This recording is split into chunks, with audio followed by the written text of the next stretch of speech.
जाने की चर्चा है। इस बार चुनाव में जदयू, राजद जैसे क्षेत्रीय स्तर पर मजबूत दलों के साथ साथ भाजपा और कांग्रेस जैसी राष्ट्रीय पार्टियां एक बार फिर जनता के सामने अपने हिस्से के काम के वोट मांगने जाएंगी। कुछ और दल भी चुनाव में अपनी किस्मत आजमाएंगे। ऐसे में सभी पार्टियां चुनाव की तैयारी में जुट गई है। एक रिपोर्ट।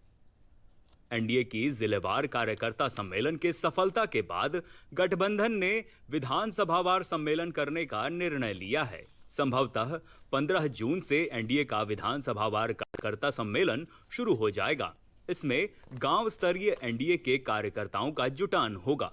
सम्मेलन का मुख्य लक्ष्य एनडीए कार्यकर्ताओं के बीच और बेहतर समन्वय स्थापित करना है। बिहार के 3 दिवसीय दौरे पर आए भाजपा के राष्ट्रीय संगठन महामंत्री बीएल संतोष की अध्यक्षता में हुई पार्टी नेताओं के साथ बैठक में ये निर्णय लिया गया है। कहाँ इंडिया अलायंस है, तो लोकसभा में देख लिए, उसके बाद जितने अलायंस में लोग थे सब तो अपने अपने तरीके से लड़ रहे हैं।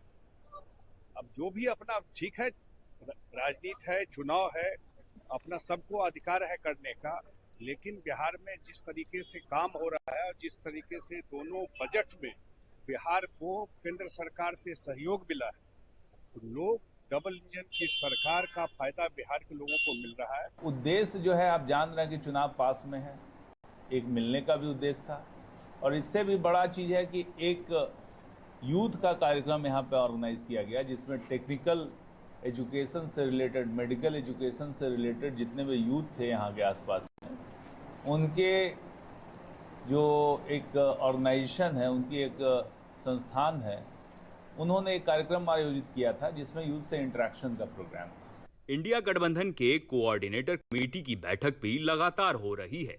अभी तक 3 बैठक हुई है। इसमें से 2 तेजस्वी यादव के नेतृत्व में हुई। तेजस्वी एनडीए के मॉडल को कॉपी करने की कोशिश कर रहे हैं। उन्होंने कार्यकर्ताओं और नेताओं को अलग अलग टास्क भी दिया है। बिहार में इन दिनों असयुद्दीन ओवैसी भी कैंपेन कर रहे हैं। ओवैसी की नजर इस बार बिहार चुनाव के तेजस्वी से बदला लेने की है। दरअसल पिछले चुनाव के बाद राजद ने उनके 4 जीते हुए प्रत्याशियों को तोड़ दिया था। ऐसे में ओवैसी खुलकर बिहार में राजद पर निशाना साध रहे हैं। असयुद्दीन ओवैसी की नजर बिहार के सीमांचल, मिथिलांचल और चंपारण की कुछ सीटों पर है। इससे महागठबंधन में टेंशन बढ़ गई है। हमारे लिए बहुत अच्छा माहौल है, बावजूद इसके कि हमारे 4 एमएलएस को खरीदा गया, वो अपना ज़मीर बेचकर भाग गए। मगर हमें यकीन है कि 4 गए तो 24 आएंगे और हम लोग मेहनत कर रहे हैं और अच्छा रिजल्ट आएगा इंशाल्लाह। इसी बीच केंद्र सरकार ने देश भर में जातीय जनगणना कराए जाने की घोषणा कर बिहार की राजनीति में एक नया तरंग छेड़ दिया है। इस बात से शायद ही कोई इनकार करे कि देश के किसी भी राज्य की राजनीति में जाति केंद्र बिंदु नहीं है। ऐसे में जातीय जनगणना देश में कराने का श्रेय लेने की होड़ बिहार में मची है। हालांकि देखना होगा कि इसका फायदा किस पार्टी को चुनाव में मिलेगा। ब्यूरो रिपोर्ट, दूरदर्शन समाचार, पटना।